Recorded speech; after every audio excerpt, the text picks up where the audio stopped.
let's move away from that. Yep. And, Morbid. a little, but Welcome. So yeah, Ace Attorney 1, or as it's technically known as, Phoenix Wright Ace Attorney.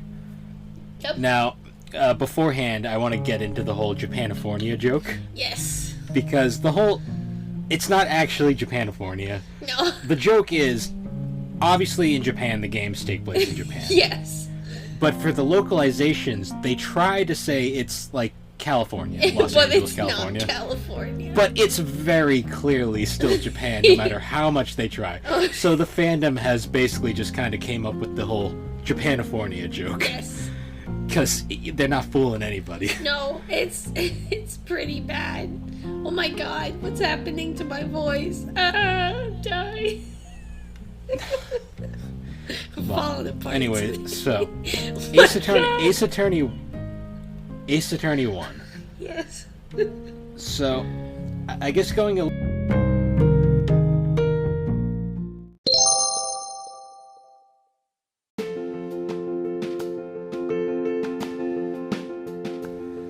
Hey guys, and welcome back to the Gaming and Collecting Podcast.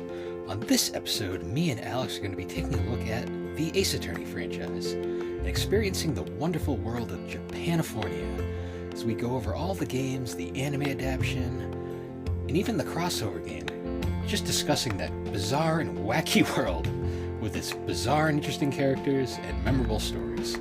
It is truly a comedy of errors. And my god, what a trip. But anyways, guys, once again, thank you for joining us as we discuss the games that shaped us.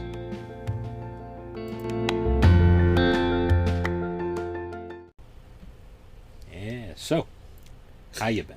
Oh, I thought you were gonna say, and we're back. Or wait, or is that the middle? I don't know.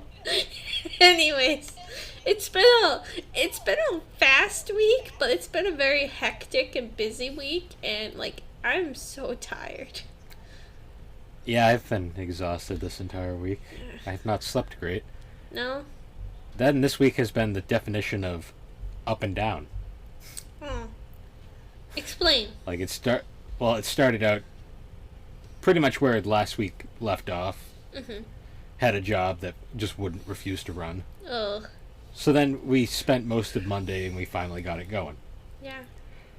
So, cool. Rest of the week should be fine. Going Tuesday. Power's out in the morning. Oh, no. So we get everything going. And then, of course, power goes out. That means the inspection machine also is out, which means I can't check parts until that's back up. So I'm like, okay, whatever. They got to do the qualification on it. Sure, okay. So I wait the half an hour it usually takes. Mm-hmm. I go in, they're like, oh, we wanted to, So there's this little, like, fixture, like, that's, like, it's like a V-block that we use to, like, line up the pieces so they go in right, so the machine can, like, measure them. Yep. Well, they decided they wanted to redo, fix it because it was worn out and they needed to, like, modify it slightly. Mm-hmm. So there was like, oh, okay, it should only take an hour. So I'm like, all right, well, whatever. So then hour goes by. Still haven't got it back. Another hour goes by. Still haven't got it back. Another hour goes by. It's about lunch, like noon, so like lunch break. Oh, it should be done in half an hour. So 2 o'clock, still not back. Oh, no. So at that point, I just said, fuck it. Guess I'm not doing shit today. Yep. So I literally got paid to do absolutely fucking nothing. Wow. For an entire day. You know, I mean, yeah. It's frustrating, but hey, you got paid for nothing. Oh, I was like, great. Yeah. It's not like I have like a month's worth of work that's backed up that I need to get to, but whatever. Well, that's out of your control, though, so... Mm-hmm. Can't do anything about it. They have to do something about it. Yep, but regardless, after that, the rest of the week went by pretty smooth. Alright, well, that's good. Yep. And then other than that, I haven't really been watching anything. I've been more. I'm trying to finish Persona 4 because I've been on that playthrough for Oh, you restarted a playing while now. it? That's funny. Well, no, I've been playing it for most of the year, but I've been playing it sporadically. I'm at the end game now. I've already beat Adachi. Now I'm doing the. I'm waiting for the the ski trip arc. Yep. Oh, nice. So I'm doing social links in the meantime. I need to pick up Persona 4 again. I recently started playing Stardew Valley again. Because Wonderful. I'm determined to catch one fish. One fish. I think it's the blue tuna. And it's the only fish I need to finish the recreation center or like community center. And then like I beat the game. Like it's not really a game you beat, but that's kind of like your final woohoo task that you do to finish the game. So Yeah. I literally spent a good couple of hours fishing. And I didn't catch it. And then I looked and I was like, oh, it's only in a certain time of the year. Yeah. So I That- spent that all that actually time reminds- fishing for nothing. That actually reminds me. I haven't visited my Animal Crossing. Oh, New I Horizons haven't town either. in like 3 months. I haven't. If it's been 3 months for you, it's probably been like 8 months for me. I think I don't remember the last time I played Animal Crossing. I need to start playing it again. Oh my god, Bill, Tilly's in her bee bed. Her bee bed she never goes in. She's in it. Okay. It's like, so I have a joke with Mom that every bed she buys, Tilly loves and, like, goes in all the time. But every bed I buy, she never touches. Well, yeah, that's how Tilly works. But she's in a bed that I bought. She's just spiting you right now. I know, and I can't really even see her. She's, like, shoved herself in the corner, so I can't see No, her. see, what she's doing is she's giving you a false sense of security. She's making you think she likes it, and then she's gonna just never use it again. Or after shit this. in it or something. Oh, you went there, not me. I'm choking. Sorry, I just choked on my water. I'm dying. Well, okay. Well, I guess going to there, are you drinking water? I guess. I'm drinking water because I have a stomach ache and I don't think adding alcohol would make it better. So I'm drinking. I'm drinking. I'm sorry. I'm like, my throat is now a scratch. I'm falling apart today, everyone. What are you drinking? I'm drinking another 80-calorie sparkling iced spiked hard seltzer. Wow. It's 80 calories. Oh, That's all that matters. she left the bee bed. How sad. Well, yeah, she almost killed you now, so now her time is done. Yep, nope, her time is over. Now she licks herself. Yeah, cats do that. Oh boy, yeah. Other than that, though, no real anime watching. Did you buy any more figures?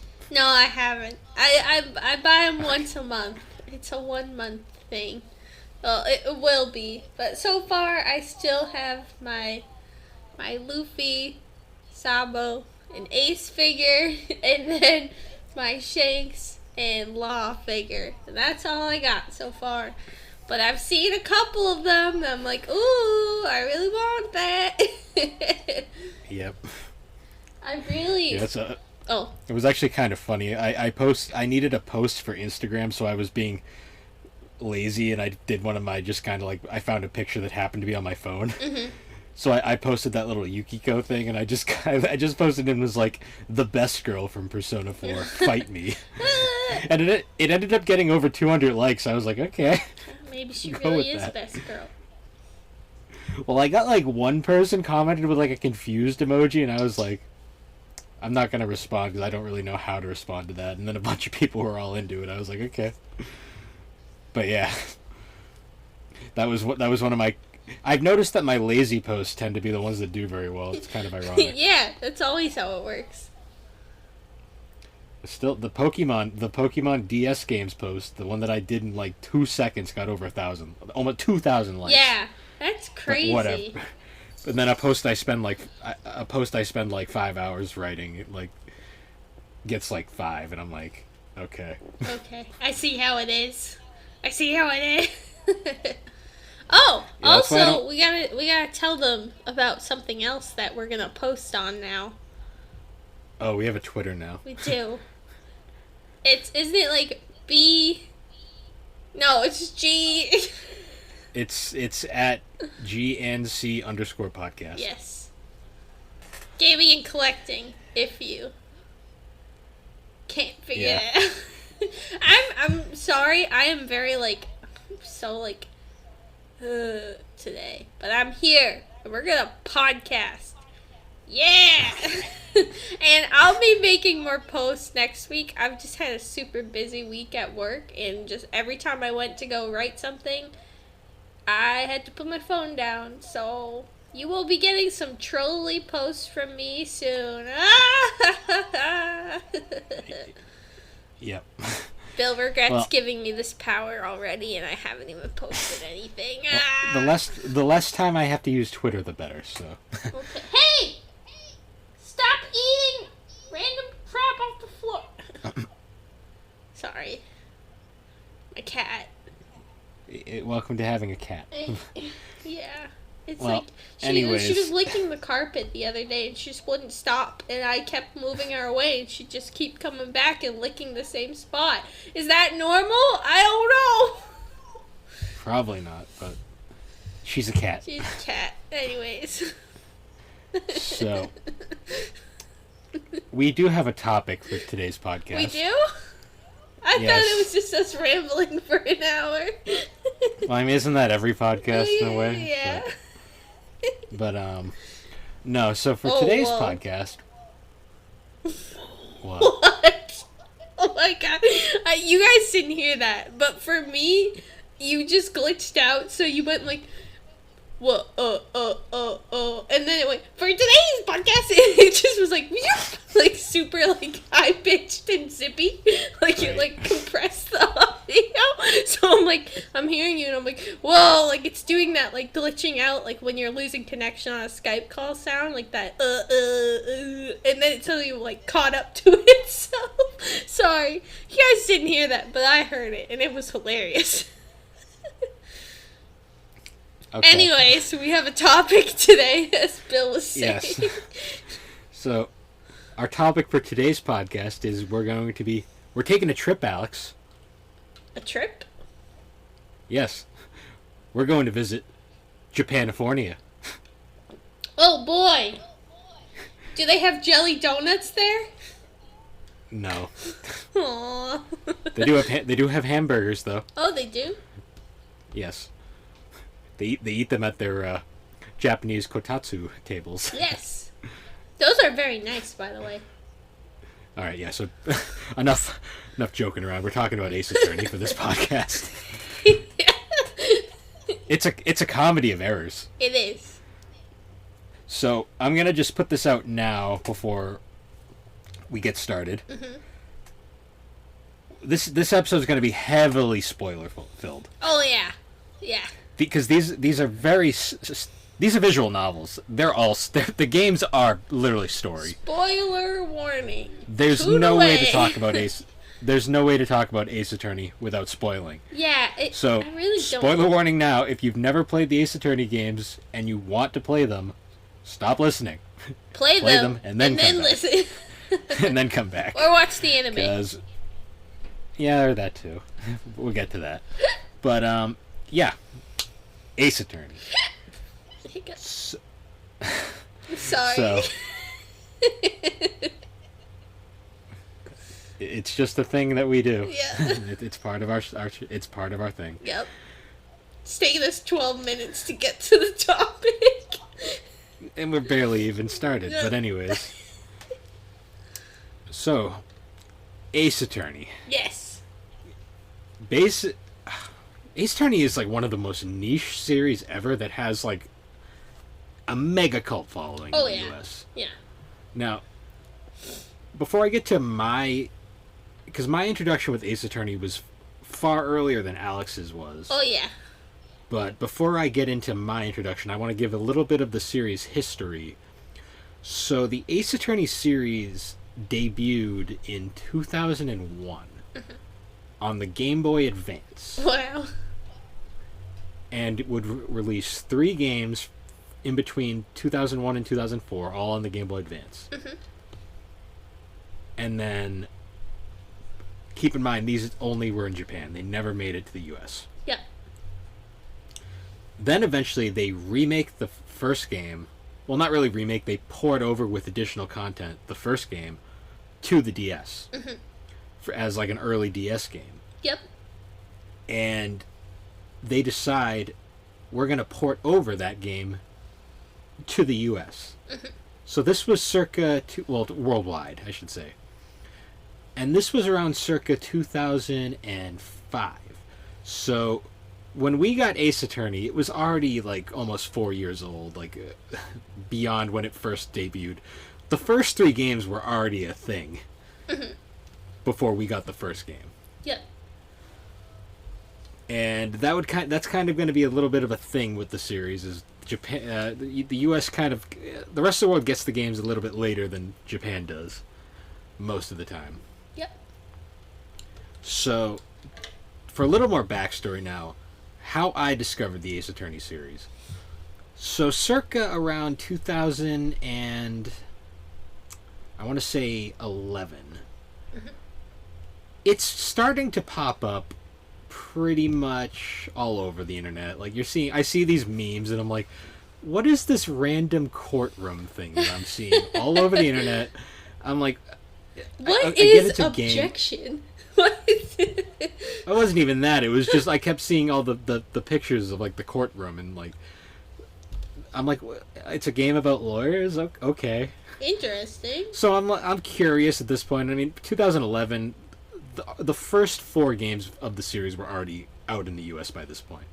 So I was like, okay, I'll go to GameStop, just shits and giggles. I mean, the 3DS was just about out at this point, so DS stuff was starting to be gradually phased out. And I figured, all right, I'll go check the DS wall and see if I can find any of the games. Yep. So I go to there and I immediately see Ace Attorney Trials and Tribulations and Ace Attorney of Investigations. And I'm just kind of like, okay, I'll grab these 2. Yeah. Why not? Then I get home and realize this is the 3rd game and the other is a spin-off. I'm like, okay. So I was like, I'd rather play these from the beginning because this is a very story-heavy series. Yep. So I go on eBay and I'm like, all right, how much is Ace Attorney?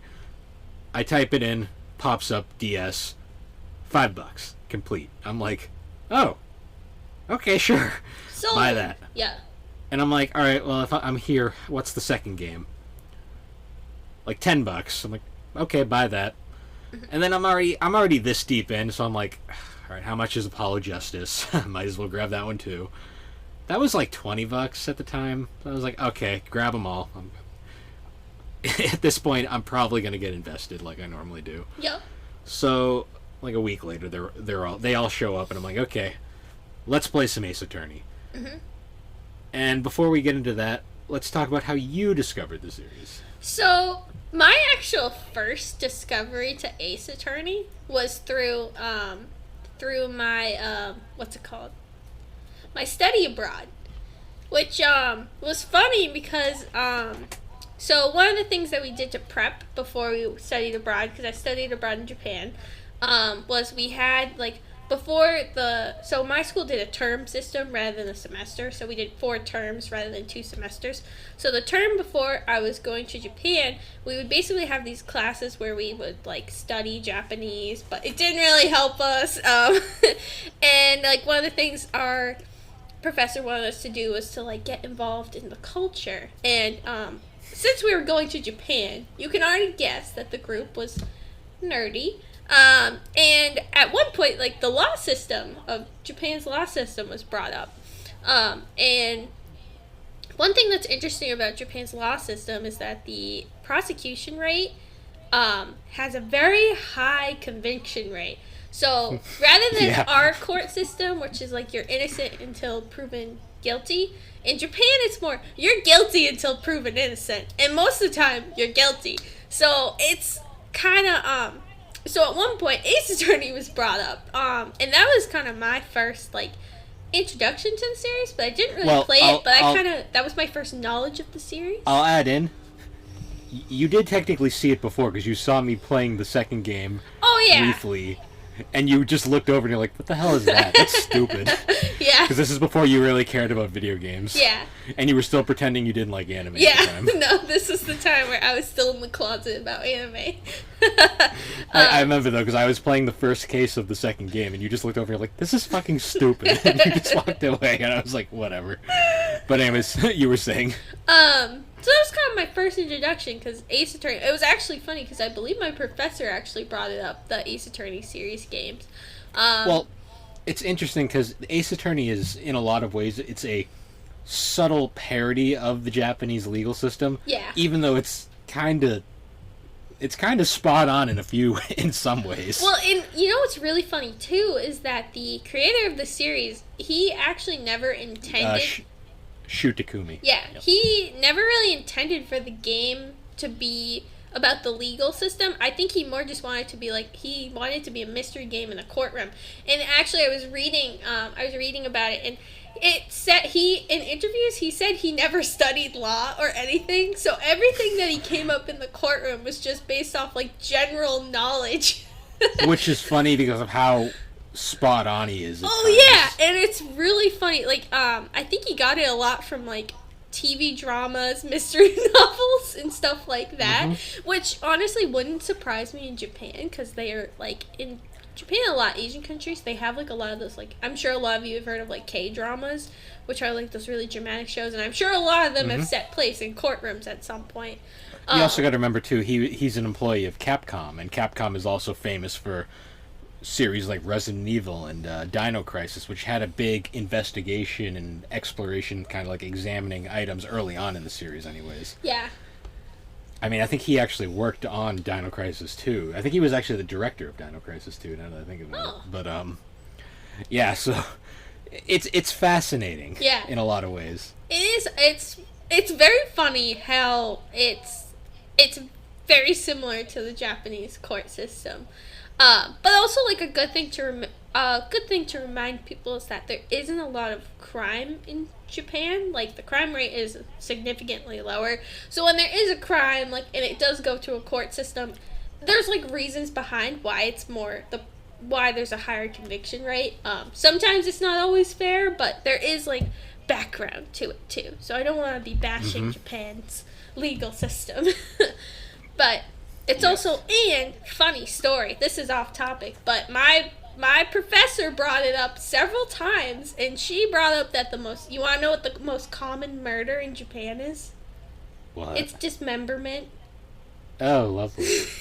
So if that's you actually one of the die in things Japan, you're going to be dismembered. That's actually ironic, because that's not really a common thing in Ace Attorney. Nope. If it happens at all, now that I think about it. Nope, but, if you're gonna die in Japan, you're most likely gonna get dismembered, because over there, they don't have access to guns or anything. So, if someone's gonna murder, that's what's gonna happen. So lovely. Don't let's move away from that. Yep. And, morbid. A little, but Welcome. So yeah, Ace Attorney 1, or as it's technically known as Phoenix Wright Ace Attorney. Yep. Now, beforehand, I want to get into the whole Japanifornia joke. Yes. Because it's not actually Japanifornia. No. The joke is, obviously in Japan, the games take place in Japan. Yes. But for the localizations, they try to say it's California, Los Angeles, California. Not California. But it's very clearly still Japan, no matter how much they try. So the fandom has basically just kind of came up with the whole Japanifornia joke. Yes. Because they're not fooling anybody. No, it's pretty bad. Oh my god, what's happening to my voice? I'm dying. Falling apart. Anyway, so My Ace Attorney, God. Ace Attorney 1. Yes. So, I guess going a little bit into the background, I had really never played a true visual novel by this point. Mm-hmm. So I was completely in like my a new element with this game, and the only reason I really played it was because I was morbidly curious because everybody was talking about it at the time. Mm-hmm. So I'm like, okay, I have to know what is the buzz, like, what is this like, what makes this series so special that it's like got this much of a cult following. Yeah. So I pick the game up and I start the first case, and it's like, okay, so you're in the court and you're playing as Phoenix Wright. He's an attorney. He just became a lawyer, and he's defending his best friend, Yep. Larry Butts. Yep. We'll be seeing Larry Butts a lot in this series, but so yeah, Larry Butts has been accused of murdering his girlfriend, I believe. Mm-hmm.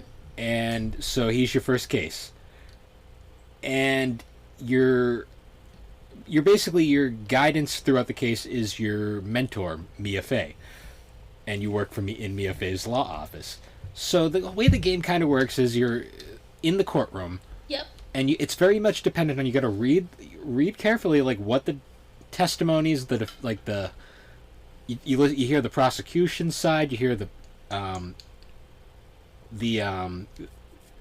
Defense. you hear like the defense's side, you hear the testimonies and stuff. And you got to like find out if there's something false, like there's witnesses will come in, Mm-hmm. and you'll get kind of like, you'll kind of have to like pick apart their testimony and find like, you can press them for information, and then if you find something that's wrong, you object it with the series' famous objection line. Yes.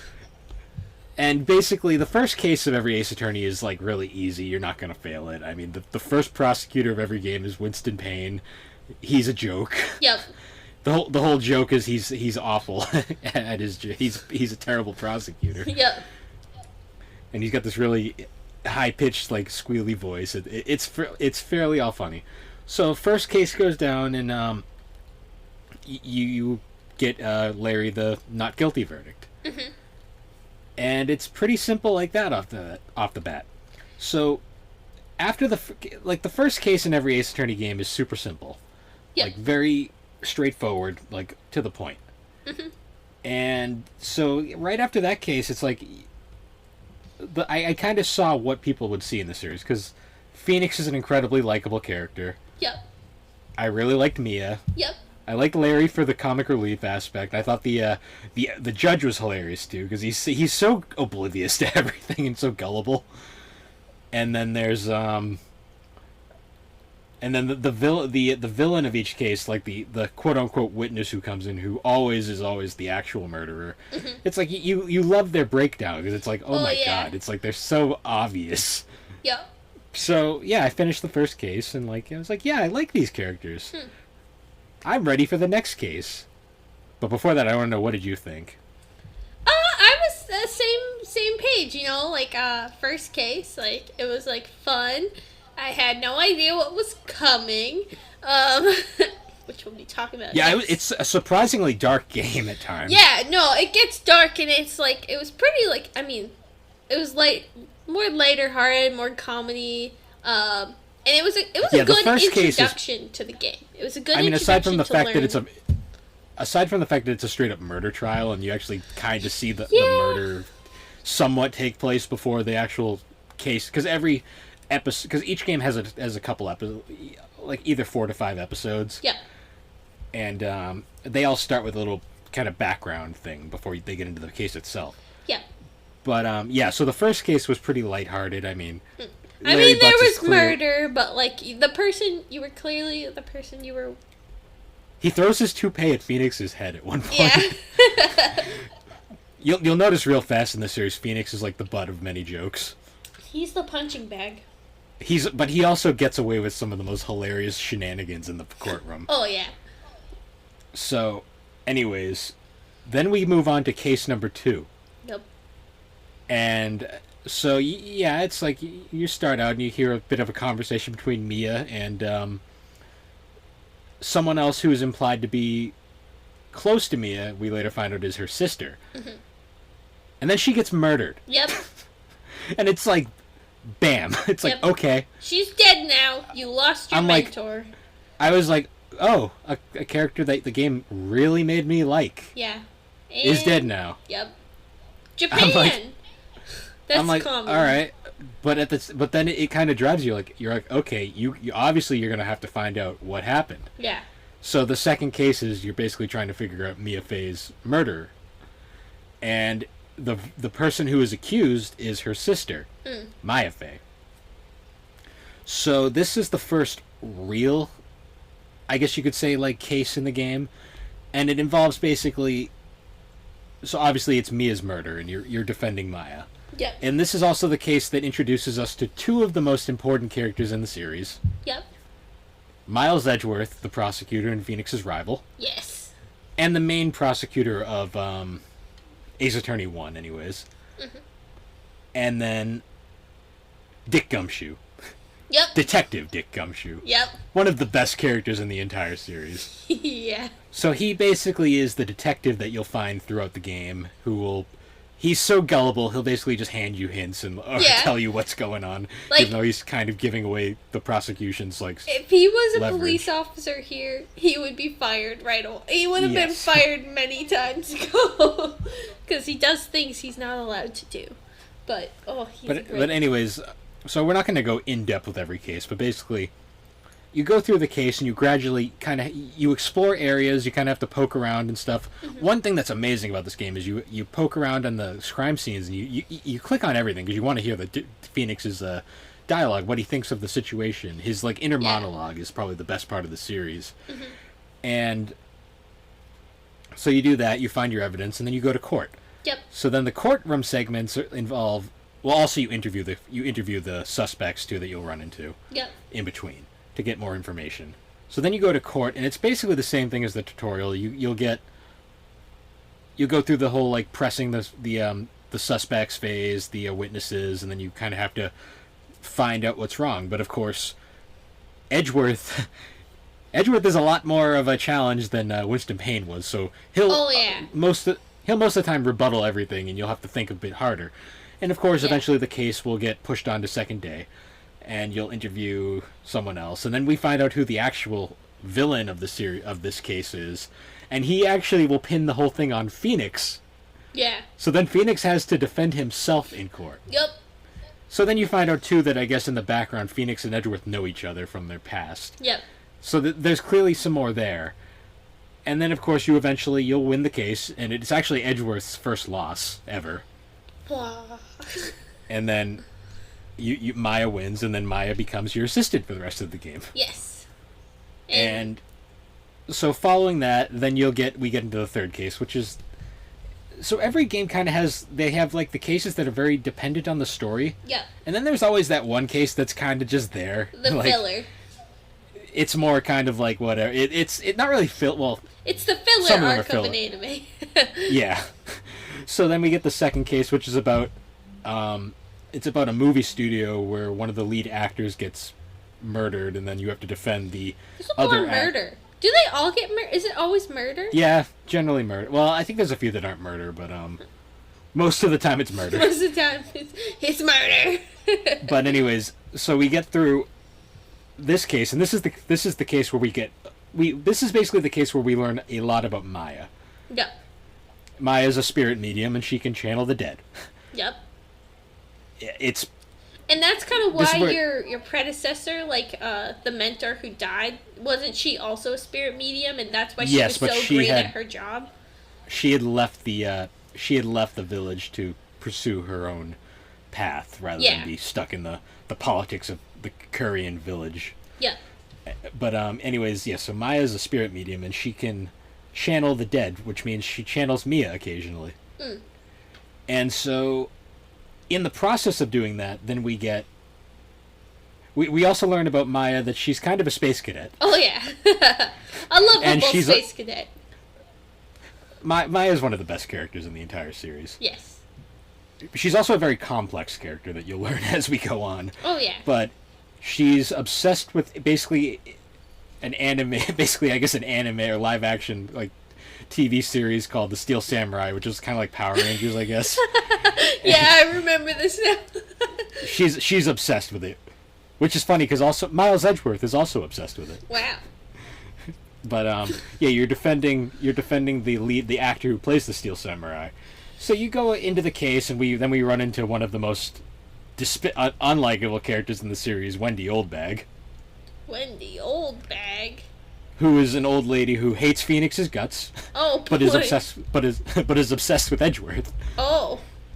You'll run into a lot of characters in the series that Phoenix is literally the punching bag of the series a lot of the time.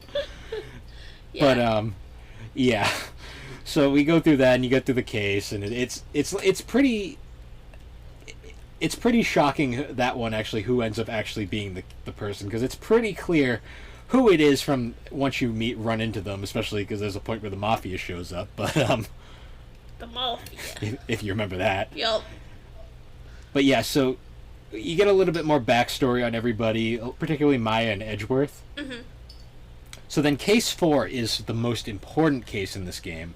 Yeah. Because Case 4 is basically, it starts up with, you see a boat in the distance, and then gunshot, someone falls down, and then it just cuts to Edgeworth holding a gun. Oh, yeah! I remember that. Yeah, and it's like, wait a second here. So, yeah, Case 4, you're defending Edgeworth. Yep. But Edgeworth won't let you take his case. Basically, you have to get him to convince him. Because the person who's prosecuting Edgeworth is his mentor. Manfred von Karma, who is... Is that the guy with the weird, like, visor? Doesn't he have a weird... No, that's way down the line. Oh, okay. Alright. I'm mixing things up. He's the obvious villain character. He basically looks like Edgeworth. Oh, yep. I'm looking at him now. Oh, yeah, and there's the hobo man with the parrot. Oh yeah, this case. Yep. So obviously this case is very difficult to prove because you'll run into a lot of different characters and everything kind of gets thrown... Because Manfred von Karma doesn't fuck around. He's literally... He's always one step ahead of Phoenix. Yep. And it gets to the point where you encounter this crazy old man living in a rental house with a parrot. Yep. And basically you kind of interview him and it's like, okay, what's happening? And it's like, you're not getting anything out of him. And then his parrot just drops the words basically of this old case that's a running plot line throughout the series. And it's like, oh shit, okay. So then you go to court and then you bring the parrot up as a witness at one point. And I know this doesn't make a lot of sense. It makes a lot more sense. No, in I context. remember. Yeah, it does make more sense. It sounds crazy, but it makes sense. I swear. See, if we had time to break down if we were going to break down every case in this, it would be like a 5-hour podcast. Yeah, but we don't have time for that. We don't have time for that. We have a 2-hour limit. Yep. And we've never actually reached that before. But no. But anyways, yeah. So you interrogate the parrot, and then it gets even more confusing. And then it gets to a point where you find evidence, and then Von Karma tases you and takes the evidence because it's clearly... Yep. It clearly proves something that he doesn't want you to know. Yeah. So then, of course, we eventually get to the case, and the pinnacle of the case is you basically find out Von Karma murdered Edgeworth's father, and then took him in under his wing. Yep. But it basically, you prove that case, and then you later prove Edgeworth completely innocent, and you find out that the hobo guy was actually a bailiff involved with that previous case, whose life got ruined because of the case. Yep. And yeah, it gets really dark and like deep to the point, and then where Maya actually like dives in front of a taser to save that one piece of evidence that ends up saving the case. Yep. But she's crushed because she feels so useless because she can't. She's still a spirit medium in training at this point, so she can't really channel anybody on her own, and she needs a lot of assistance. Yeah. So basically, Maya, after this case, you save Edgeworth, like he gets proven innocent, and it kind of you go on your way. Now, and then Maya goes off to continue her training in the game. Now, the original Game Boy Advance version ended here. Yeah. And it was implied that Edgeworth was going away for a while. Now, in the DS re-release, they added a fifth case. Yes. And it's also in the later trilogy re-releases, like the fifth case has been added. Mm-hmm. So the fifth case was added as a tie-in to the, at that time, upcoming Ace Attorney 4, which we would know here as Apollo Justice. Yeah. But to us, it was just an added case that we didn't really know much about. Mm-hmm. So, keep in mind, the games on DS are literally just ported over GBA games, so the graphics aren't the most impressive thing ever. Yep. The sprites look great, but they're very clearly 32-bit GBA sprites. Oh yeah, no, you can tell they weren't made for the DS. Yes. Now, when you get to Case 5, all the characters in Case 5 have brand new sprites made with the DS's hardware in mind, so it's like, oh, all these sprites look really shiny and new compared to everything else. Yeah. So, Maya's gone at this point, and Phoenix gets basically a new sidekick character who is Emma Skye, who is basically, for intents and purposes, Maya, but she likes science. Yes.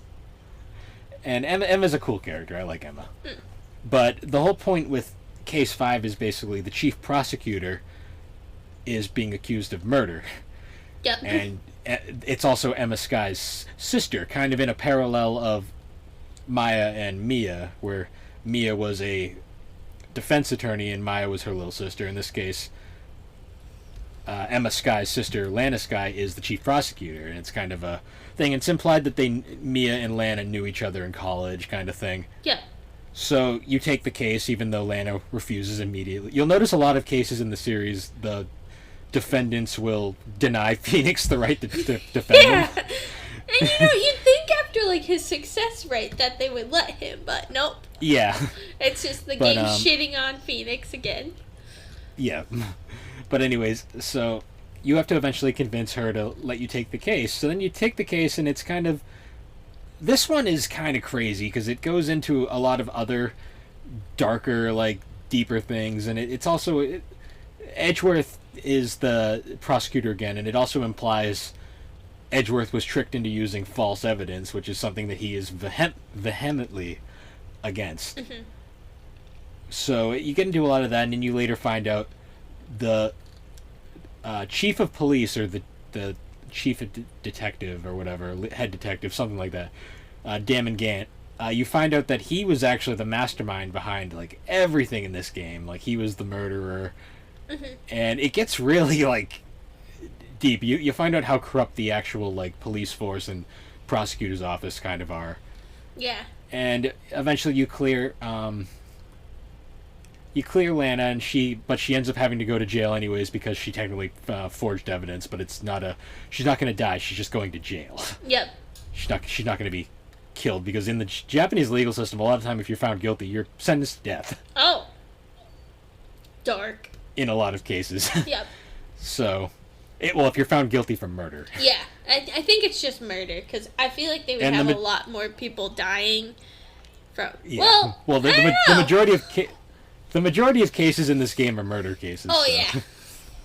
Murder. But anyways, yeah, so...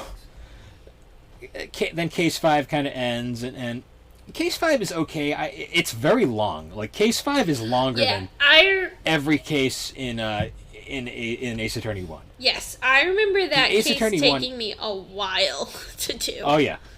The first 4 cases in Ace Attorney 1 go by pretty quick. Oh, yeah, and then there's that one. Case 5 takes a couple hours. Yeah. And it's like, dang. But yeah, so I played Ace Attorney 1, and one thing I will admit to is I love the characters, but I also love the soundtrack. Oh, yeah. The soundtrack for Ace Attorney 1 is phenomenal. Yeah. I'm sure, like, if you, I feel like they've actually even used, like, some of, like, the courtroom music. I think I've seen, like, TikToks with it. Like, with that music. I bet. It's iconic music. Yeah, it's pretty iconic. But the music was always great. Like, it never was, like, too much. Like, it felt like it was very made for the game. You know how some music just seems out of place for the games? Yeah. This, like, very felt like it was in tune with the game and the concept. And it really felt worked together.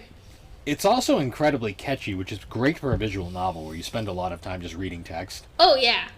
It's great to have background music. Like, I love the Steel Samurai theme, like, Yeah. and how Maya constantly makes it Phoenix's ringtone. Yep.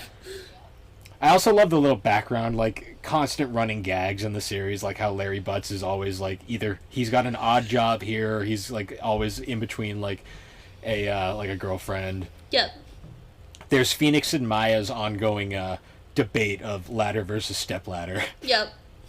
which I love, because it's, like, it's one of the dumbest debates ever, but you realize Phoenix is only in his, like, early 20s at this point, and Maya is, like, 16, I think. Yeah. So they're both So pretty it's like young. they're basically just two kids basically like having this really petty argument. Yep. And yeah, I mean, and then, and of course you can't forget the most important side character in this entire series, What? Charlie the office plant. Oh yeah, Charlie. I love Charlie, the office plant. Yep.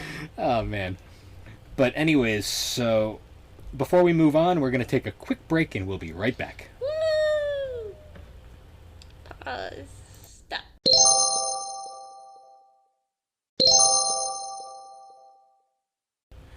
And we're back. We're back. All right. So, after playing Ace Attorney, like the first Ace Attorney, I immediately, like almost immediately after finishing the fifth case, jumped right into the second game. Yep. Which is simply titled Ace Attorney: Justice for All. Yep. Now, I'm not going to mince words. Justice for All felt kind of like a step down compared to the first game. No. And it's weird. So, at the time, I didn't realize the fifth case in the first game was, like, added later. Yeah. So when I noticed that this game only had 4 cases, I was like, oh, that's odd. Mm. But anyways, so getting into Justice for All, the first case is actually a flash forward, which takes place after the events of the second case of the game. Mm-hmm. And it's basically kind of just another tutorial, and their interesting way of handling it is they have Phoenix get amnesia. Oh. Where he gets his head bashed in with a fire extinguisher by the obvious Villain. the obvious guilty party of this case. Yes. And so you go through the case, you do the same motions, and we're defending another recurring character in the series, Maggie Bird, who is kind of like a subtle love interest for Dick Gumshoe. Yep. And her whole gimmick is she always is going through jobs because she's kind of a klutz and she's always losing her jobs. Mm-hmm. But you go through the case and Phoenix regains his memories and you save Maggie, and then Maya kind of shows up at the end and it's like, oh, Maya's back. Yep. Then we get to case number 2. Now, case number 2 is probably one of the only 2 cases in this game that actually have anything to do with the overarching plot. Oh. And basically case number 2 is we're going to Korean to see Maya. Oh. And then somebody gets murdered. Oh. Oh no. And Maya is once again blamed. Yep. And basically Poor this Maya. case gets I know. And this case gets kind of gets kind of dark, where it's like Maya's family is trying to get her basically arrested and killed. Because Maya's mother has gone missing because she basically she disappeared after a court case where she was brought in. Basically that same case from the first game that caused a lot of drama. She was brought in and basically she was put to so much shame that she basically kind of disappeared. Yeah. And Maya's been left with her aunt, her aunt is secretly basically this really evil person. But it's kind of faking it at first, but throughout the game it's kind of like you find out that the Korean village is kind of fucked up. Like, it's messed up how that village works. Yeah. With all the spirit channeling and stuff. Mm-hmm. And then, so we kind of try to find evidence, and then you run into the first court section where we get introduced to this game's prosecutor. Yep. Francesca von Karma, the daughter of Manfred von Karma. Oh boy. And her gimmick is she whips people. Ah. A lot. Yes. She whips the shit out of Phoenix Wright throughout the game. Yep. Let's just say. She's a bit abrasive at first, but she grows on you as you play through the game. Yeah. I'll admit. She's not her father. She's her own person. No, she's not. Well, at first she claims she wants revenge on Phoenix, and at first you think it's because you technically got her father killed. Yeah. But then you find out, no, it's actually for something else, but we'll get to that later. So we get through the game, and then this game also introduces another mechanic called the soul locks. Mm-hmm. I think that's what they're called, or the mind locks or something. Yep. Oh, psych locks, that's what it is, the psych locks. Yep. And basically it adds another point, it adds a more in-depth piece of investigating, where you'll run into people who you'll only get so far in an investigation, and then all of a sudden these locks will appear. Mm-hmm. And you have to crack the lock by finding more evidence to kind of get them to talk. Yeah. And it adds a bit more deeper stuff to the game. And this is also the case where we're introduced to Pearl Faye, Maya's younger cousin, the daughter of Maya's aunt. Yep. Who is she's actually a prodigy spirit medium. Mm-hmm. And she's able to channel Mia flawlessly. Oh, wow. So that's how Mia makes her return in this game, is Pearl brings Mia back. Huh. And Mia basically kind of continues to be your mentor throughout the games. Yep. And eventually it's kind of proven that it's kind of like this weird roundabout way where you find out that Maya's aunt tried to frame her into guilt, and then even though she didn't actually do anything, and it's very dark and stuff, and it's basically just one kind of it's poor Maya gets dumped on a lot in this series. Yeah. And it's weird because this is the one game where Maya is super out of focus compared to the rest of the game. Yeah. So what's weird about Ace Attorney games is each Ace Attorney game has kind of an overarching character that they kind of focus on. Mm-hmm. Ace Attorney 1 focused heavily on Miles Edgeworth. Yeah. And Ace Attorney 3, the third game you'll find out, focuses a lot on Maya. Yeah. This game is kind of the one outlier where it really focuses more on Phoenix than anything. Mm-hmm.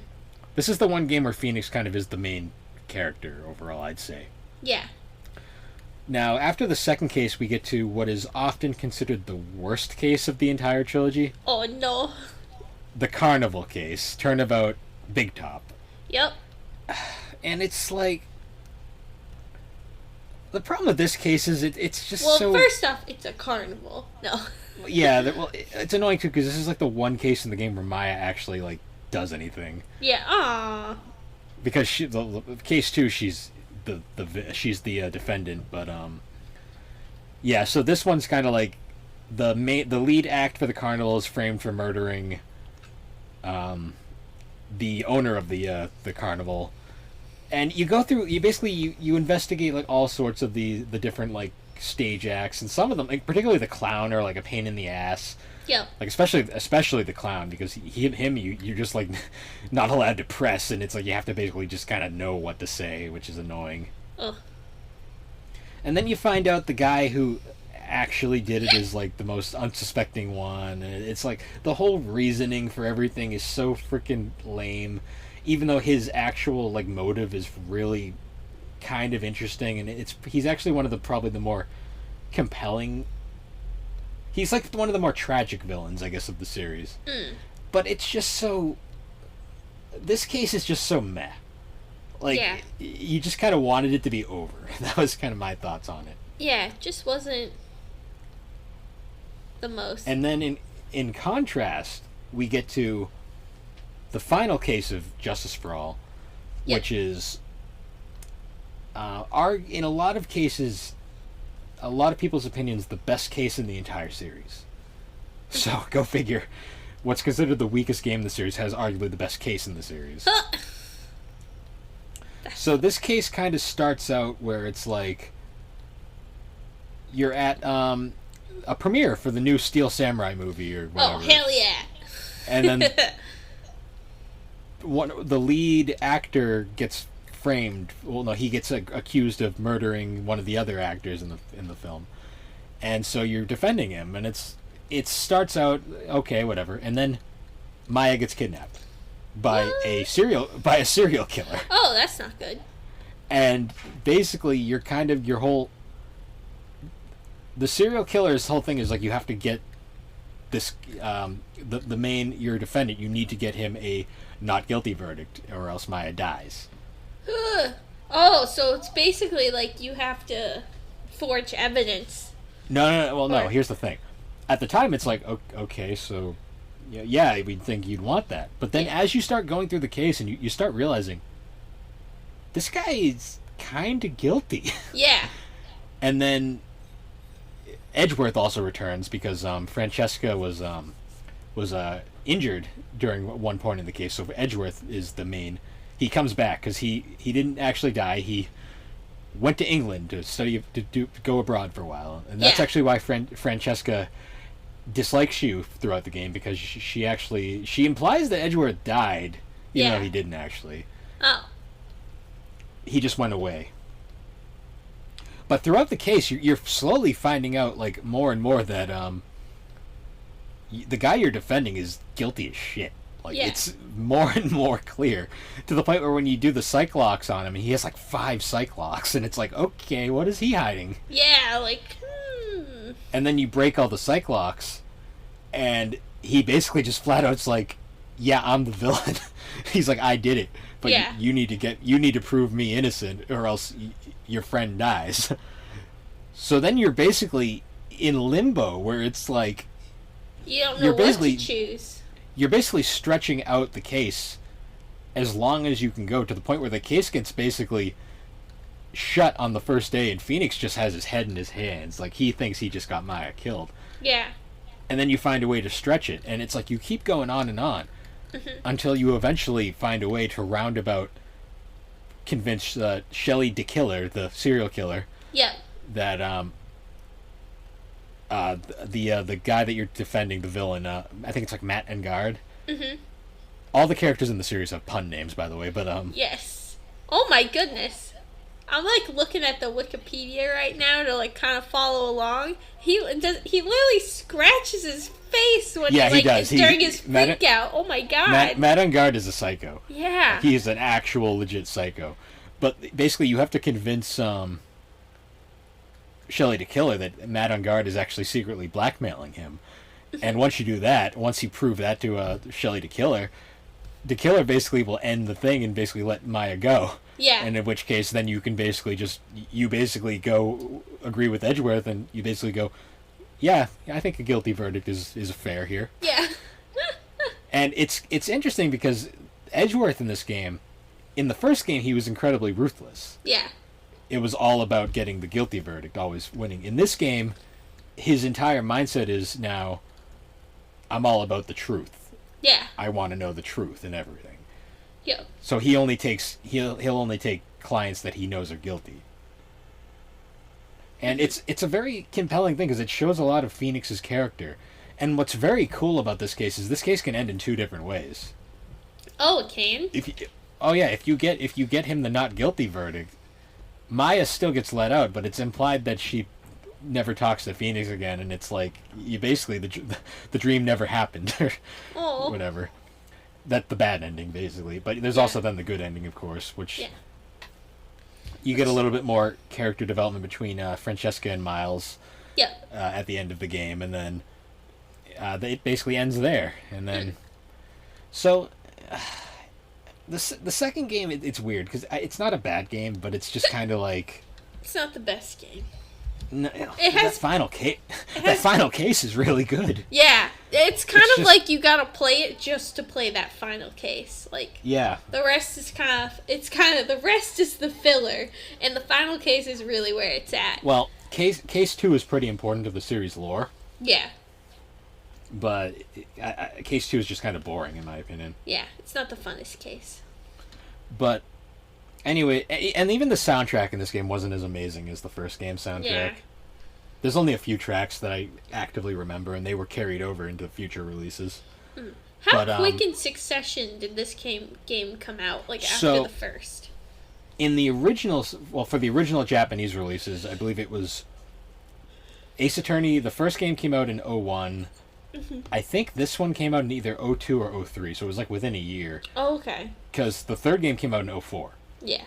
then the DS re-release was 05 for both countries.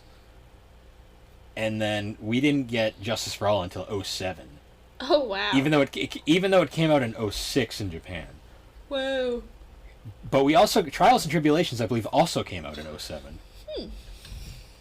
So moving on to the third game, Trials and Tribulations. Mm-hmm. So at this point, I had basically I played through Ace Attorney 1 within the span of like a week. Yep. Justice for All I finished like within 2 days. Oh wow. Like I powered through it because I was kind of like You power walked through it. Well, it's weird because I was so kind of meh with it. I was just kind of like, I want to get this over with because I had heard the third game was the best. But then I got to the fourth case and I was like, oh my god, the fourth case was so good. Yeah. So I was kind of burnt out at the series at this point. And I was like, okay, how is the third game going to kick me into this? Yep. So you start the third game and it shows like this like sepia tone flashback. Yep. And it shows a obvious like murder going on. And then the camera pans up and it's Phoenix. What? And it's like, okay. What? And then it cuts and you're playing as Mia. What? And it's a flashback. Oh. So it's immediately I'm like, okay, I'm interested now. Yeah. So basically it's the first case of the game. So Ace Attorney 3 has a bit of a weird progression because it's two of the cases are flashbacks and the rest is regular stuff. Now, Ace Attorney 3 overall is probably the best game in the series. Yeah. In my honest opinion. So, the first case in the game, you get Mia defending Phoenix. And Mia's co-counsel is her mentor, who was actually a minor character in the first, in Ace Attorney 1, who you would encounter. Mm-hmm. But, and the judge is actually a young Winston Payne. Oh. And Winston Payne was undefeated at that point. Like, he was actually an undefeated prosecutor. Huh. Which says a lot about the defense at that time. But he's funny because he has, like, this big pompadour and stuff, and he's all, like, he's actually super competent and, like, very confident in himself. Mm. And it's interesting. But you go through the case, and then you find out the person who... One of the witnesses was Phoenix's quote-unquote girlfriend at the time. Because Phoenix is like a nerd, like a really dweeby nerd in this game. Yeah. In the first case, and you find out his girlfriend is psychotic. Oh. And you basically you find out that the person who actually committed the murder was his girlfriend, and then she gets thrown in jail. Oh. And then we cut back to the actual game, and we get the first case, which is interesting because it's kind of like a museum heist, and we get introduced to a bunch of different characters, including like Master Mask and his wife, and then there's the villain. Look at me, get it? Look at me. Look at me. Look at me. Who is an ace detective? Yes. It's all cheesy as hell, but so you end up proving that we go through that, and then you end up proving that Look at Me was actually the villain, and it goes through it. But the main thing that gets introduced in this case is the main prosecutor for this game, and that's the mask weird face guy. Godo. I love Godo so much. He is a very interesting character. He hates Phoenix for no reason. All right, why not? Well, he has a reason, but we'll get to that later. And At the moment, no reason. He's obsessed with coffee. Oh. And it's implied it's implied early on that he kind of just showed up at the prosecutor's office one day out of nowhere. And he just started ordering people around, and they just went with it. And they just were like, all right, he's a prosecutor. But Godo is a very interesting character. He throws coffee at Phoenix multiple times. It makes fun of his name, which he calls him Phoenix Trite, which is apparently in Japanese culture, mistaking someone's last name is like one of the biggest insults you can do. Yeah, I could... Well, that actually makes a lot of sense, because a lot of time in Japanese culture, they refer to each other as their last names first. Yeah, they go by last names. So, like, in anime, you'll hear that a lot. Like, it... Well, yeah. Well, because in the Japanese version, I forget Phoenix's Japanese name, but they refer to them by the last names. Yep. And he mispronounces his last name in in the Japanese version, so they carried that over for the English version, which doesn't. It's more of a petty insult in English, but in Japan, I guess that's a huge insult. Oh yeah, in Japan it's a very huge insult because like, especially because like in Japan it's just like it's common courtesy. You just call each other by your last name, and then like once you become close, then you can call each other by the first name. So the fact that like you're mispronouncing the name that you're just allowing that, like it's very much insulting. Yes. But anyways, so after that case, then we get to the second case, which is also kind of fillerish, which is funny. But Trials and Tribulations is weird because the first two main cases are loosely connected, even though they're also somewhat fillerish.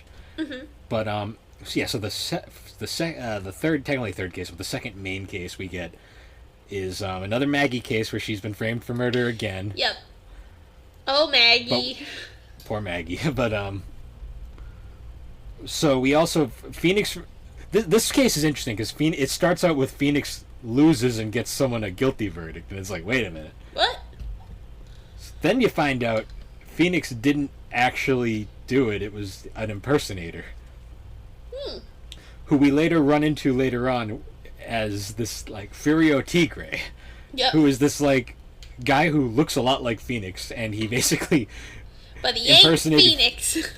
He impersonated Phoenix in the courtroom, and everyone just kind of bought it. And Godo no, I don't even think Godo was Godo turned it down because he could see right through it. He knew it wasn't for Phoenix. Oh, that's funny. Winston Payne won that case. But, but anyways, yeah, you're trying to basically prove get Maggie an innocent thing, and there's like one point in this where like the Maggie was working as a waitress at this restaurant where someone was killed and it was framed. She got framed for it. Yeah. And the joke with the restaurant is it's like the food is horrible. Oh. But it's like super fancy. Yeah. And Maya at one point becomes a waitress there. Yeah. But you also we run into this one old like grouchy old man who doesn't want anything to do with Phoenix. And but he gets distracted by the pretty waitresses. Yeah. So we have Maya as a waitress, but Maya is actually at this point she's 18, but he's not interested in Maya at all because she's Maya. So then Maya channels Mia, and Mia gets everything out of the guy. Yep. And then she just goes, "What a waste of channeling," or something like that, and then goes away. And she's like, "I can't believe I just did that." That's But funny. it's great. But anyways, eventually you basically prove that the guy who impersonated Phoenix was the actual guy who did it, because of course he was, and he was the mafia is also involved. It's weird. But we get more Godo shenanigans, and you get a bit more into his character. Yeah. So then we get to the next case, and this case is probably one of the most fascinating, because this case was the second and final Mia case, and this case takes place before the events of the first case, where this is actually Mia's first case of like that she ever did as a defense attorney. Oh, cool. And what makes it interesting is it's also Edgeworth's first case. Oh. So her defendant is a guy who was framed for murder, and it was once again his girlfriend was Dahlia, who was also Phoenix's girlfriend in the first case. Oh. Interesting coincidence. Now keep in mind she got sentenced to death in the end of the first case. Yeah. But this case reveals no, she's always been evil. So basically she did something else and framed her boyfriend again. So you start defending him. You're basically getting through the case. Yep. And what's interesting is you get introduced to Mia's mentor for this case, who's named Diego. I forget his last name, but he looks a lot like a certain prosecutor that we've had throughout the series.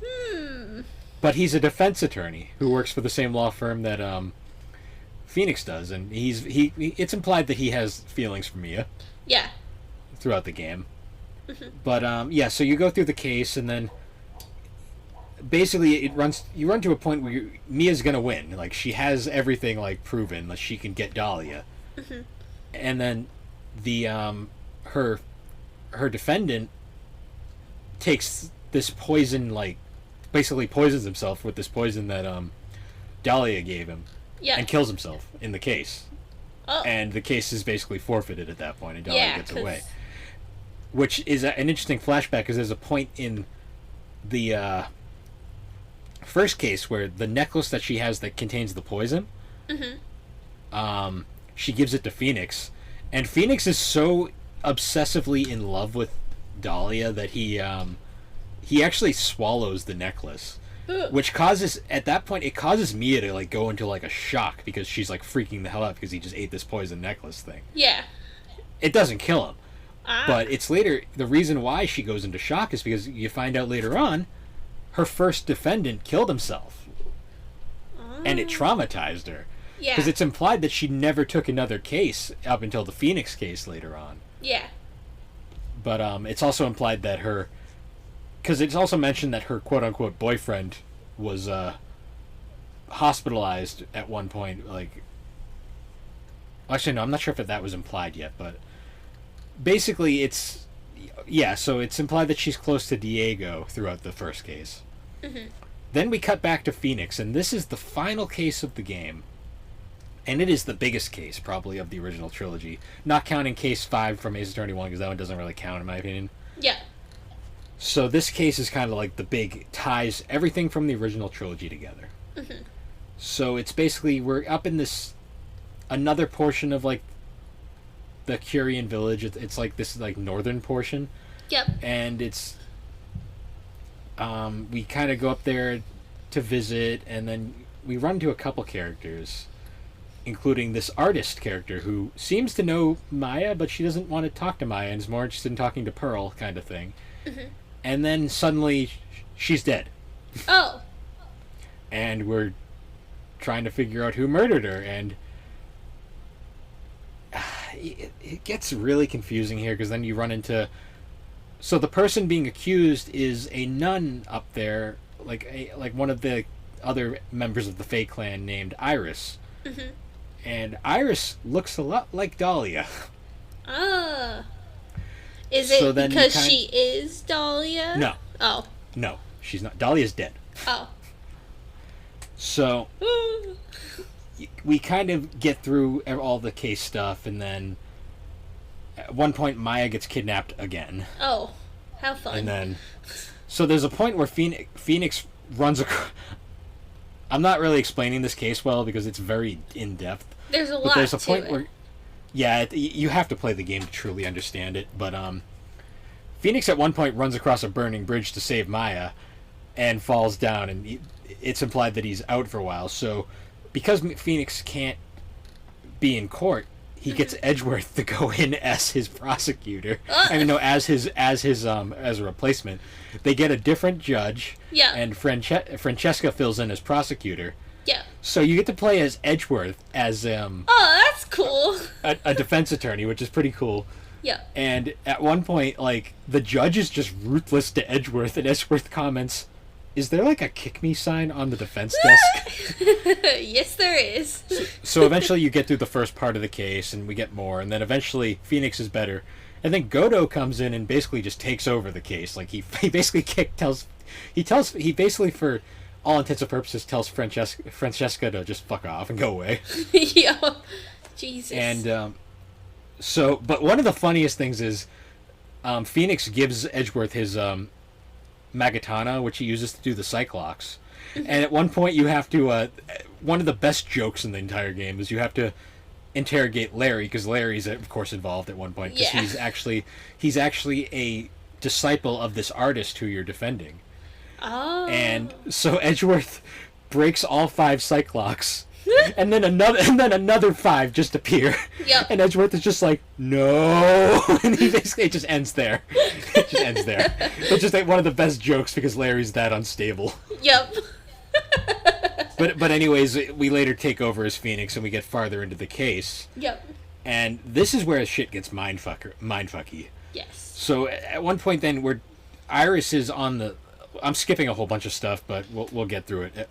Basically, you're interrogating Iris, and then it's revealed Iris was actually locked up in this safe that was locked the whole time. We thought Maya was in there. Oh. So then it's like, then who is the Iris we're interrogating? Huh. Who then reveals herself to be Dahlia. What? But she's Dahlia's dead. Exactly.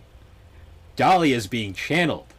Oh. And Dahlia thinks she's being channeled by Pearl. Yep. The problem is, Pearl is currently channeling Mia. Yes. You get it? So wait, was like Maya wasn't kidnapped, she was being channeled as. So basically, yeah, it's revealed this is actually Maya channeling Dahlia. Oh. Dahlia's spirit basically took over Maya's body. Oh, so that means Maya's the murderer? No. Oh, okay. Dahlia's not even the murderer. Oh, okay. So then this is where things get even more crazy. Because the whole time Godo is being very... Is Godo the murderer? So yeah. What? One of the key things in this case is... One of the biggest things of evidence is basically this like thing that says Maya written on a white it's like a white pillar, like stone pillar, in blood. It's written Maya. That's one of the biggest reasons why Maya is being considered the killer at one point. Oh. So the thing that we find out that Godo, because of his visor, can't see red on a white background. So he didn't actually notice that because he would have erased it because he's trying to protect Maya. Because shock and behold, Godo is actually Diego. What? And he's protecting Maya because of his love for Mia. Oh. And the reason why he hates Phoenix is because he believes Phoenix is the reason Mia was killed. Oh. Even though it's not Phoenix's fault. Yeah. And he hates Dahlia because Dahlia is the one who poisoned him. Yeah, because it's implied in the first case. It's implied in the first case that Diego was in the hospital. Yeah, that's right. And that's why Mia has has it out against Dahlia. Because he was interrogating Dahlia about about the case where she killed her boyfriend. Yeah. And she poisoned him because he got too close. Yeah. And basically the poison put him in a coma and blinded him, so he needs the visor to see.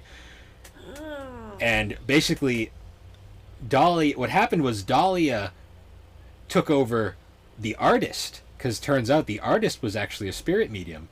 Yeah. Misty Faye, other known as Maya's mother. Oh!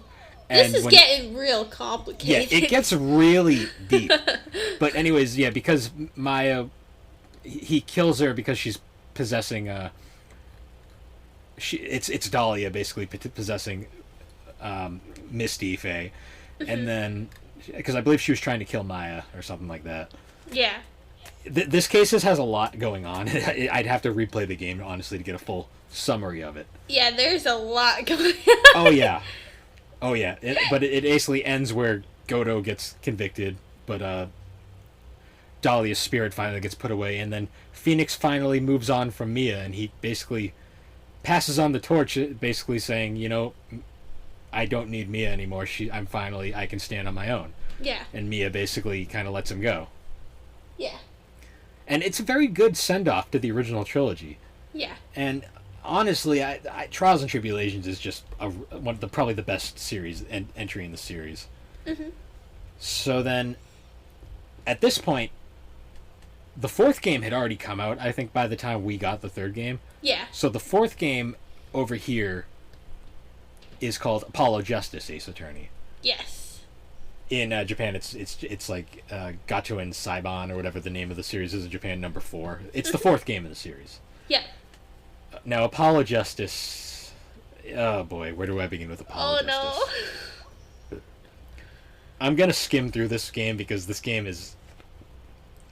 So, Trials and Tribulations took me about a week to finish because that's a lot of game. Yeah. Apollo Justice I finished in a day. Oh. Just because I slogged through it. Yeah. This game is infuriating for a lot of reasons. Oh, no. So, obviously by the title, it stars a new character named Apollo Justice, who's a new defense attorney you play as. Yes. And apparently, initially, like, Shutakumi wanted to basically move away from Phoenix and everyone and start over with a new cast. It didn't work out well. Well, Capcom basically pressured him into including Phoenix in it. Yeah. Which essentially restructured this entire game from the ground up. Oh, really? Pretty much, because they had to shoehorn Phoenix in. Oh. So, the game ends up being more about Phoenix than it does about Apollo.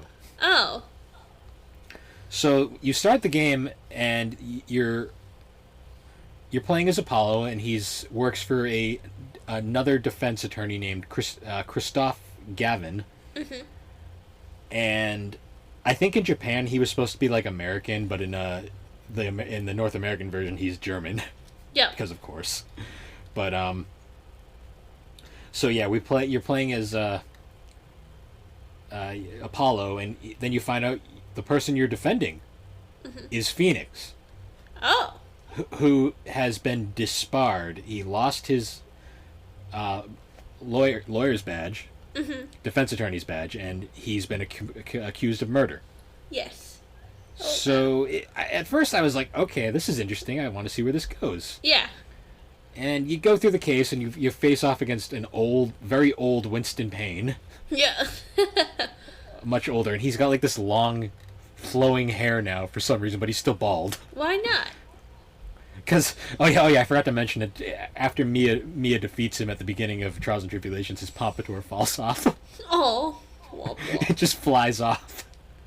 But anyways, yeah. So he's you go up against Winston Payne, who's once again useless, and the case is okay. I mean, it's kind of contrived, and then you pin the blame on Apollo's boss, Christoph Gavin. Oh. And you win the case, and via this evidence that you get from this little magician girl who kind of appears and leaves. Yeah. And it's later implied that Phoenix forged the evidence to get Christoph. Even though Christoph was guilty, the evidence was destroyed, and there would have been no way to actually get him tried. Mm-hmm. So Phoenix forged the evidence basically to get him guilty.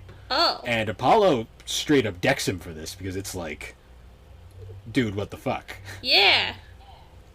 So immediately I'm like, I have a lot of things I'm thinking. But they make Phoenix an asshole. Yeah, oh yeah, here we're gonna get into this one, because Phoenix's character in this game is confusing. Yeah. It is incredibly confusing. Yeah. So after that case, Apollo is now out of a job because his boss is in jail. Yeah. And Phoenix hires him to work for the Right Talent Agency, which is what he now runs, because the obviously Wright and Co. law offices can't be in business anymore. Yeah. And he then decides to rename the business the Right Anything Agency. Yep. They're a talent agency / law firm. Yeah. And you find out the little magician girl who you ran into early in case 1 is actually Phoenix's adopted daughter. Oh. Who is basically running the company now, and she is essentially your Maya for this game. Yeah. So Phoenix Apollo gets hired by Phoenix, and you basically get your first case. Now I'll say in this case, the first case in this game that you get, it's not bad.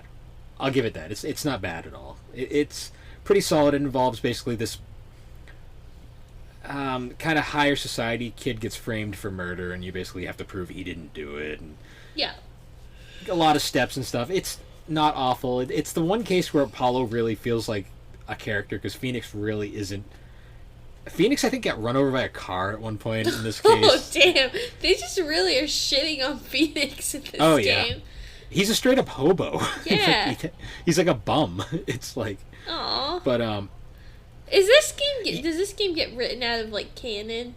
No. It's in canon. Oh, It's strictly in canon. Dang, It's why? very it's just dumb. But This game sucks. I hate this game and I've never played it. yeah, oh, I have. Do they make an anime adaptation of this or no? No. Oh, no. thank God. I don't want to see Phoenix like that. Yeah, but so at one point when you visit Phoenix in the hospital, there is a nice little in-joke where he has just stacks and stacks of like Steel Samurai DVDs that were sent to him, and he mentions they were sent to him by the one thing I don't like though is he mentions that they were sent to him by an old case from back in the day. It's like, which no, I was she's like, your friend. I was like, don't do that to Maya. Yeah, Maya deserves better than like, that. Don't do that to Maya. But it's whatever. It's at least a nice touch that at least he still is in touch with Maya. But yeah. So then you go on to the next case. Now the next case sucks. No, it's basically like this whole thing with like a singer who is like framed for like murder once again, and there's like all this like. It's really complicated. I will admit the prosecutor for this game, Cavalier Gavin, who's the younger brother of Kristoff, he's actually I like Cavalier. He's a pretty nice... He's what makes him interesting is he's like the one prosecutor in the series who doesn't hate your guts. He's more of a troll than anything. Yeah. Because he's a very strict, like, he's very much like Edgeworth. Like, he's very much... He only seeks the truth. Mm-hmm. Like, he only seeks the truth. Like, he's actually a decent guy. Yeah. He's also got a gimmick where he's like in a rock band and he's a guitar player. But he's funny because he's not a dick, but he does kind of troll like Apollo a lot. Yeah. We also find out that the detective for this game is Emma Skye. Huh. She comes back. She's now a detective rather than a forensics scientist like she wanted. Huh. And it's not bad. I mean, the third case itself, though, is just... It's a slog. It's, like, more of the same crap. It's like... Yeah. It's not anything special. You've played it before. So the biggest problem with this game is just the fact that... The biggest problem is, like, Apollo doesn't have a character. Yeah. He's just basically this guy you play as in the background. And, yeah. Well, I feel like the main problem is kind of what you said in the beginning. Like, it wasn't intended to have Phoenix in it. Yeah. I think... What is that? Sorry, I just saw something weird. Sorry. Yeah, I feel like the main problem is just that he wasn't intended to be in the game, and like they kind of had to basically change. I would have really liked to see what it would have been like if he hadn't been in the game. Either that or they made Phoenix more of like a mentor character. Yeah, or something. like why'd they have to make him like a what he bum? becomes later on? But anyways. Yeah. Why'd they have to make him like a bum? Like he should have been like a mentor. He's not only a bum, he's kind of a douche. Yeah, no, I mean like because he framed the other guys. Like what the hell is that about? Well, no. To be fair, that other guy's is a serious scumbag and he deserved it. But oh, okay. Yeah, but still, like they just like why'd they take this character who everyone loves and then turn him into a douchebag? Like that stinks. But anyways, case 3 is a slog and it's very. It has like nothing to do with the overall plot for the most part. There's one character in it specifically who's somewhat important, but other than that, Yeah. So then we get to the fourth case. Yeah. Which, this case, oh my god. So this is the flashback case. Mm-hmm. This case, we go back to the case that basically Phoenix's last case. Oh. And it's... So what's funny about this is for the flashback, they go back to like the old 32-bits like GBA sprites and like the courtroom and everything. Oh, that's funny. But Cavalier's the prosecutor for this one, and he's rocking his like ridiculously detailed DS sprites. So it's like, well, this doesn't clash at all. Yeah. And like all the new characters all have these DS sprites. Yeah. But you're going throughout the case where you're defending this character named Zach Gramere. Yeah. Who looks a lot like the guy who was killed in case 1. Yeah. Oh. And you're defending him and his daughter, who you find out is Trucy, Oh. Phoenix's adopted daughter. Yeah. So during the case, you kind of start putting things together, and you start realizing. So Zach Ramirez getting accused of killing his mentor, Oh, okay. and basically you start getting headway into the case, and you're starting to really figure it out. Mhm. Then at one point, Trucy hands you this fake, like this piece of paper that seems important. So Phoenix then presents this piece of paper as evidence, Yeah. and then it turns out it was a forgery, Oh no. and Phoenix gets basically disbarred for forging evidence. Oh no. And then we later find out through one of the most confusing things in this entire game Mhm. is there's this. It's called the Mason system, and it's like a series of flashbacks that you go through Phoenix's POV and learning about things in the background, and you find out that. So you find out that the reason why Phoenix was on that trial to begin with was because the guy he got first was Christoph Gavin, Oh. but Christoph Gavin lost the game of poker. Yeah. That it was a game of poker that he threw with Christoph to see whether he'd defend, like if he'd hire him or not. And Christoph lost, so he didn't hire Christoph. Yeah. Then he got Phoenix in, and Phoenix beat him at poker. Yeah. So Christoph, you find out, made the forged piece of paper. He made the piece of paper to use for his trial Oh. So. because he's a scumbag, dirty lawyer. Yeah. So he basically, because he was that bitter that Phoenix took his client, he basically framed Phoenix, and and that's why the that's why beginning Phoenix happens. framed him. Ah. So you go through all these different flashback sequences, and you find out all these different pieces of evidence, and it's implied that he has this really doofy looking hat that has like this button on it. It's implied that in the button was a camera that Emma gave him, and he was using that to record all these things from the past that you're using now to figure out evidence. But one of the most important things is there's a point where Phoenix interrogates Christoph in his jail cell.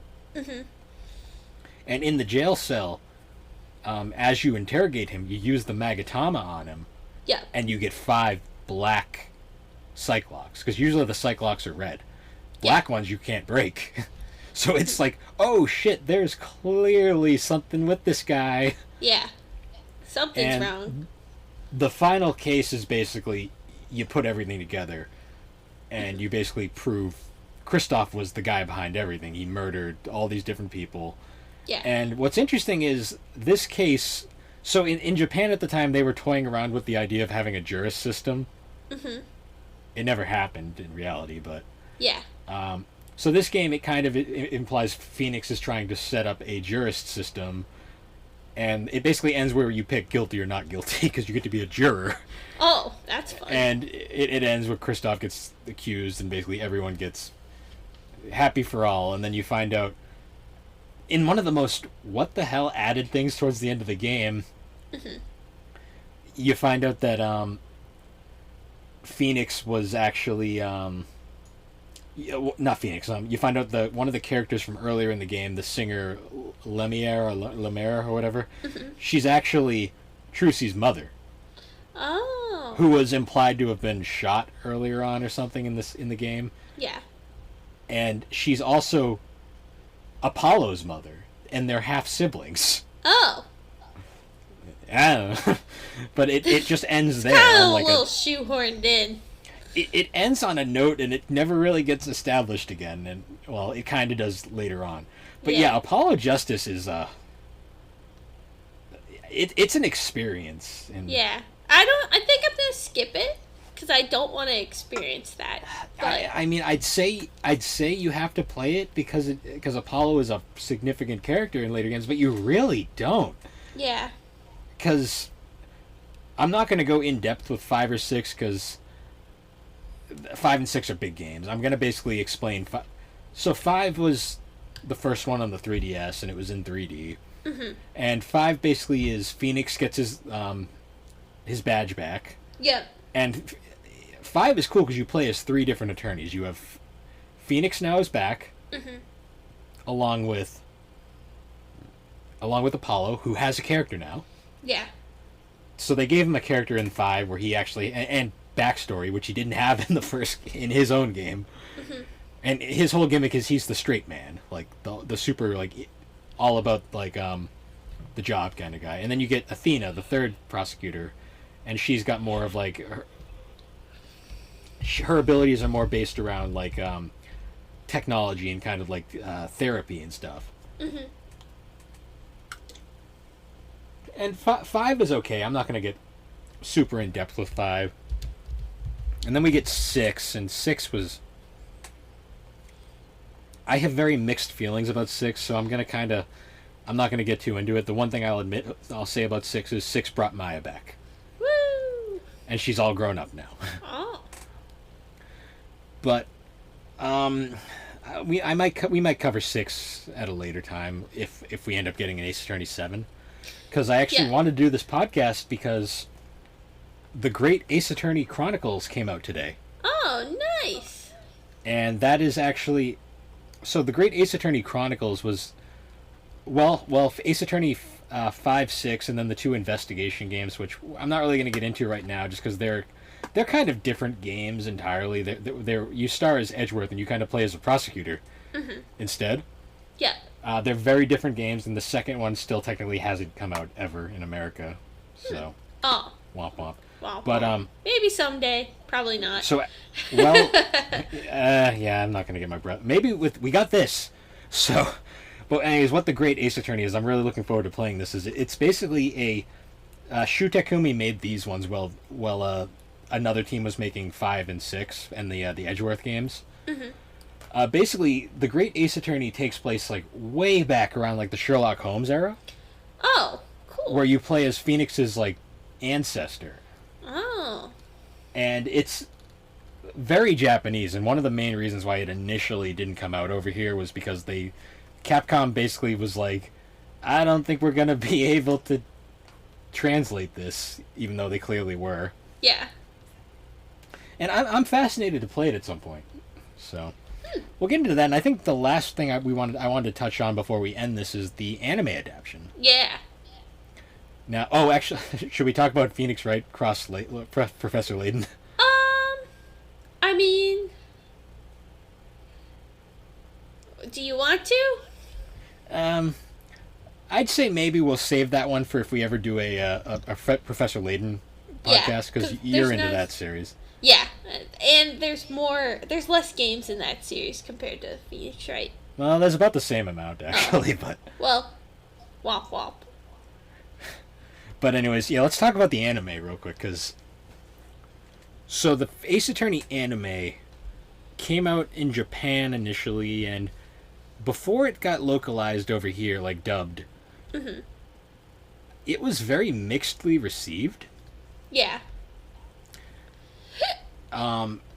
I guess because obviously a lot of the charm of the series had to do with the localization. Yes.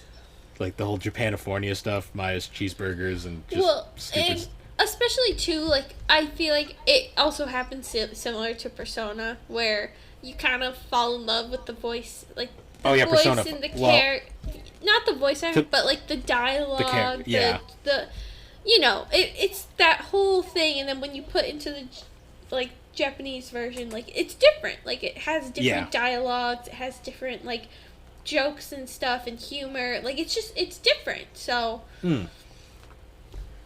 But so the anime, when it finally did come over here, Funimation dubbed it, and we had some pretty good VAs in there, like Eric Vale as Phoenix. I thought was a really good.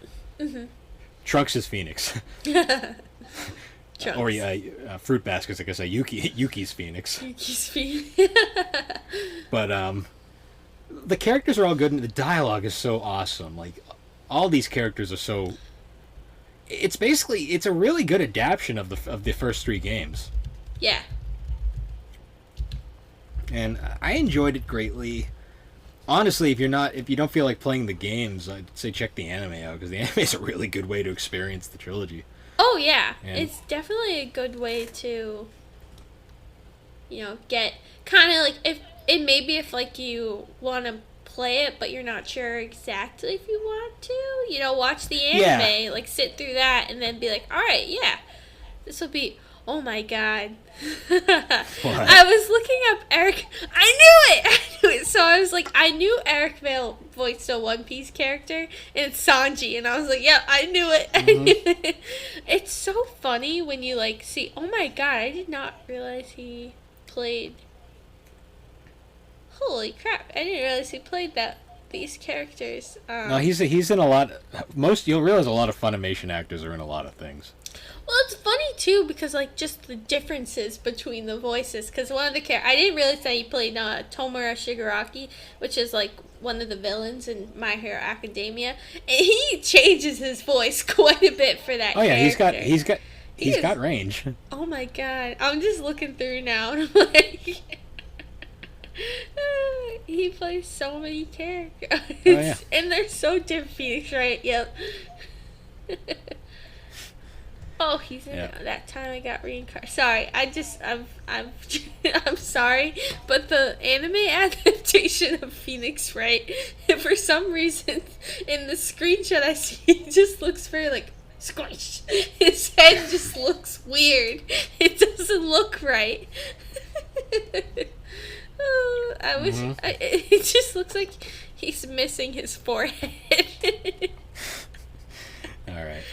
Sorry. Well, I guess before we wrap it up, who would you say is your favorite character in the series? Oh, it has to be Maya. Yeah, I She's know. just a lovable goofball. I love Maya and I love Phoenix. I love Gumshoe. There's so many great characters in the series. Honestly, all the main characters, like, who you interact with the most, you love them all. Like, 'cause they're just all great. Oh, actually, you know what a great thing I didn't bring up earlier on, but what's really funny is, you know how at the end of every court, when you win a case, like, the confetti comes out of nowhere? Mm-hmm. There's actually a comic that Capcom put out where it's implied that Gumshoe's the one that's throwing the confetti. I hope that's canon. I want that to actually be a thing. That's great. Oh my god. It's funny. I also love how, like, Edgeworth is just like a closet nerd. Yeah. Like when during the case with where you're defending the guy who plays the Steel Samurai, Edgeworth literally goes up to him and he's like, "I'm a big fan." It's like, it's just funny. Oh boy. Good times.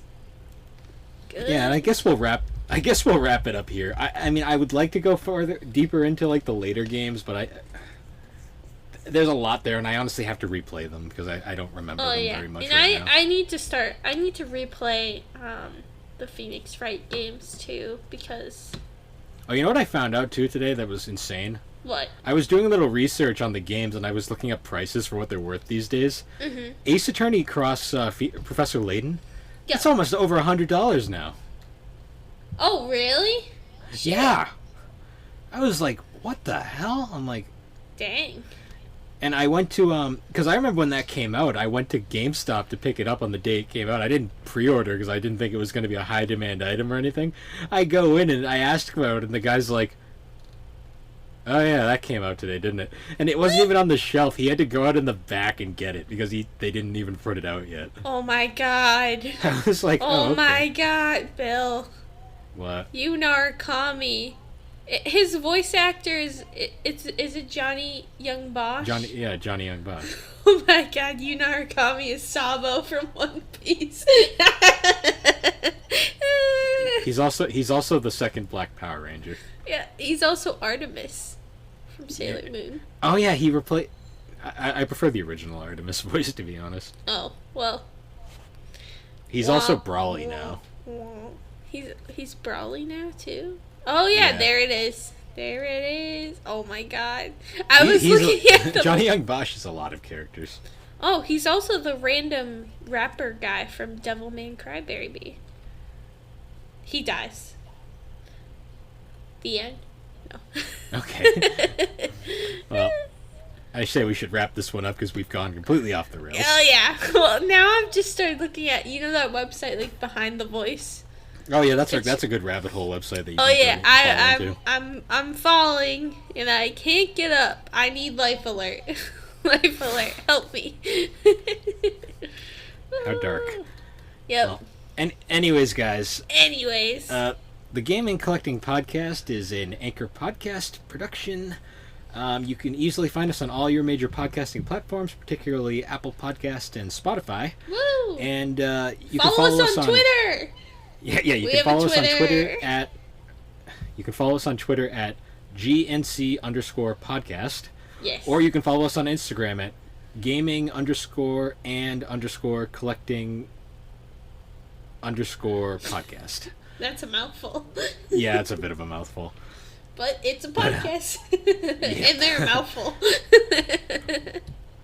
I usually post updates on the Instagram, and then we're gonna try to be somewhat active on the yes. Twitter. I promise I'll start trolling as soon as I can, but work has been busy this week. So just don't get us canceled. I won't do anything like that. It's just more gonna be posting like memes.